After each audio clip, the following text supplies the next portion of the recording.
साथियों, herbalism with health श्रृंखला में हम आपको विभिन्न प्रकार के औषधि पौधों से परिचित कराते हैं। इन्हीं में से एक है अश्वगंधा। अश्व जैसी गंध आती है, इसलिए भी इसे अश्वगंधा या बाजीगंधा कहा जाता है। इस वनस्पति का परिचय यह सारे भारतवर्ष में पश्चिमोत्तर भाग मध्य प्रदेश, महाराष्ट्र, गुजरात, पंजाब तथा हिमाचल में 5000 फीट की ऊंचाई तक पाई जाती है। मध्य प्रदेश के पश्चिमोत्तर जिले मंदसौर की मनसा तहसील में इसकी बड़े पैमाने पर खेती की जाती है तथा सारे भारत की व्यावसायिक पूर्ति वहीं से होती है।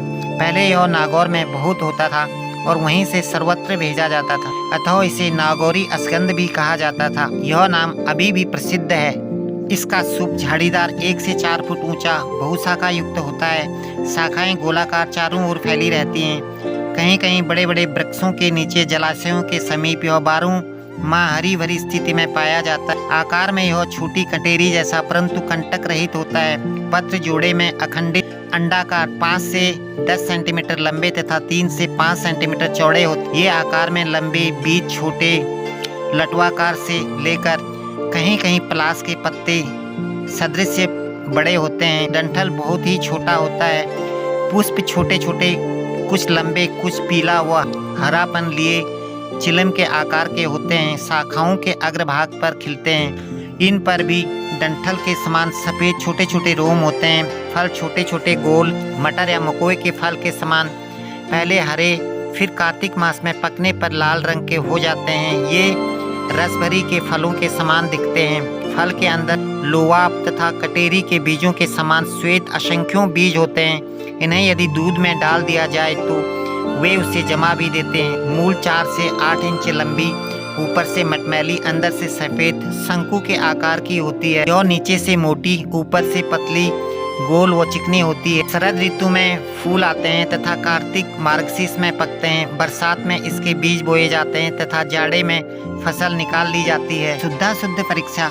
बाजारों में मिलने वाली शुष्क जड़ 10 से 20 सेंटीमीटर लंबी छोटे बड़े टुकड़ों के रूप में होती। यह प्रायः खेती किए हुए पौधे की जड़ होती है। जंगली पौधों की अपेक्षा इसमें स्टार्च अधिक मात्रा में पाया जाता है। आंतरिक प्रयोग के लिए खेती वाले पौधे की जड़ तथा लेप आदि प्रयोग के लिए जंगली पौधे की जड़ ठीक बैठती है। अश्वगंध 2 प्रकार की होती है, छोटी तथा बड़ी। छोटी अश्वगंध का सूप्र छोटा परंतु मूल बड़ा होता है। पूर्व में नागौरी अश्वगंध को देसी भी कहते हैं। इसका सूप बड़ा तथा जड़ें मोटी व पतली होती हैं। बाजारों में अश्वगंध की जाति के ही एक भेद फाकनस की जड़ें भी मिला दी जाती हैं। कुछ व्यक्ति कनवा व्यध्यन अश्वगंधा को अश्वगंधा मान बैठते हैं, जबकि वह आंतरिक प्रयोग के लिए नहीं है, विषैली है। यह उन स्थानों पर भी उग जाता है जहां अन्य वनौषधियां नहीं लग पाती हैं। उत्तम जड़ों को चुनकर सुखाकर एयरटाइट सूखे शीतल स्थानों पर रखते हैं। इन्हें 1 वर्ष तक प्रयुक्त किया जा सकता है। आचार्य चरक ने अश्वगंध को उत्कृष्ट वल्य माना है एवं सभी प्रकार के जीर्ण रोग, क्षय रोग आदि के लिए इसे उपयुक्त माना है। सुश्रुत के अनुसार यह औषधि किसी भी प्रकार की दुर्बलता, कृष्यता में गुणकारी है। रासायनिक संरचना। अश्वगंधा की जड़ में कई अल्कलाइड्स पाए गए हैं। इनकी कुल मात्रा 0.13 से 0.31% तक होती है। वेल्थ ऑफ इंडिया के मतानुसार 13 अल्कलाइड क्रोमेटोग्राफी की विधि से अलग किए गए हैं। इनमें प्रमुख हैं कुस्कोहाइग्रीन, एनाहाइग्रीन, ट्रोपिन, शूडोट्रोपिन, एनाफेरिन, आइसोपेलिन, टोरिन और 3 प्रकार के ट्रोपिल्टिग्लोइड। जर्मन और रूसी वैज्ञानिकों ने अश्वगंध की जड़ में अन्य अल्कलाइड्स होने का भी दावा किया है। इसमें प्रमुख है बिडासोमिन एवं बिसामिन।